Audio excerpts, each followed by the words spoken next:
over, stick and hold it, and then we're gonna go again from there. Good. 2, good. 3, 4, 5, 6. Good. How did that? There's gonna be a lot more challenging. It's kind of like when we did this one right here. Now instead of sticking, I want you to try and go consecutive over, right? So now every time, as soon as you come down, you're gonna try and get off the ground as quick as you can and get right into the next jump. Okay? So when we go on this, it's kind of the same like right there. If we start going out too fast, that's where our body gets out of position, and we'll start kind of like going, we'll go too fast, and that's not what we want. So a lot of it's like kind of like a rhythm and a control thing, right? So does that make sense, what I'm explaining, or do you need me to demo it? I want to see you. Okay, well, yeah. I was hoping you were going to say that, all right? Okay, all right, so what it'll look like, all right? Hopefully I don't tear something, all right? So you get set up.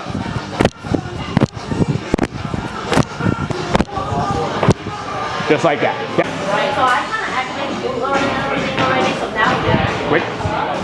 Quick, hold. Now, okay, now hurdle. As soon as you land, I'm gonna actually scoot this a little bit closer. You're gonna take a lateral hop over, lateral hop back, and then back over the hurdle. Does that make sense? So jump over, as soon as you land, lateral hop over, lateral hop back, and then over. So our goal is to be quick on each contact. So we don't wanna spend a whole lot of time on the ground. We wanna be super bouncy, all right, every time when we go. So up, bounce, bounce, over, bounce, bounce, bounce, stick, just like that, okay?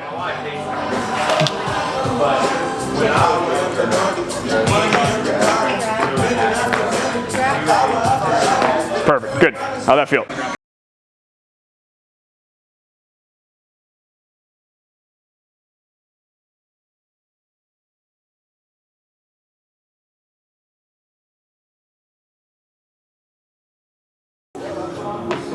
Good, even higher with that knee now. There, good, higher.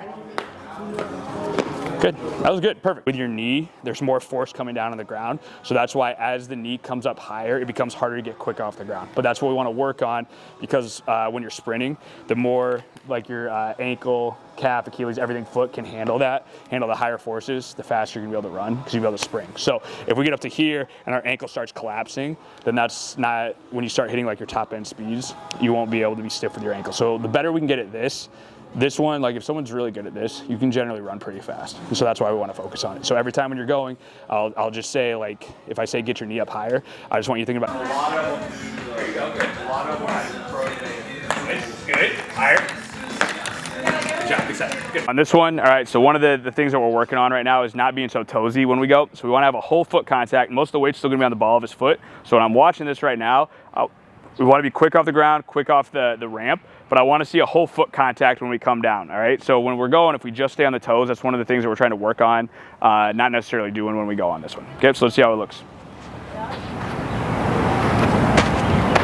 Good. There you go, quick. Nice, and good spring. Good, quick.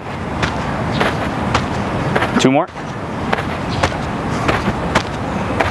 Good, and relax. So you see like right there, probably the last 3 or 4 at the end, the first part was like really good. Last 3 or 4 was still better than where we started, but we kind of started getting back into that toe where we're just going with the toe, and that's kind of normal too, honestly. Like as you start getting fatigued, your body's gonna revert to, or kind of do motor pattern wise what it's used to. So that's one of the things, especially if you're doing anything, fatigue is going to cause you to revert back to like old motor patterns. So you want to develop the motor skill over time that it becomes more, in a sense, ingrained. So as you get fatigued, that motor pattern stays, all right? So if you can't even change the motor pattern, putting any level of fatigue in is that's just not smart at all, because the individual doesn't have the capacity to even do the movement. Now you're adding fatigue, so it's making it like 3 levels harder, all right? So when we go, I want to see, can we do it? Like we saw good adjustments for the first rep or first set to the third set there. Then as the back end of the third set, we started to see us kind of revert a little bit to where we were. So that's where now next time when we go, even as we start getting a little bit fatigued, we're really trying to hammer in on that whole foot contact, like on this specific drill per se. Okay, all right, let's go inside.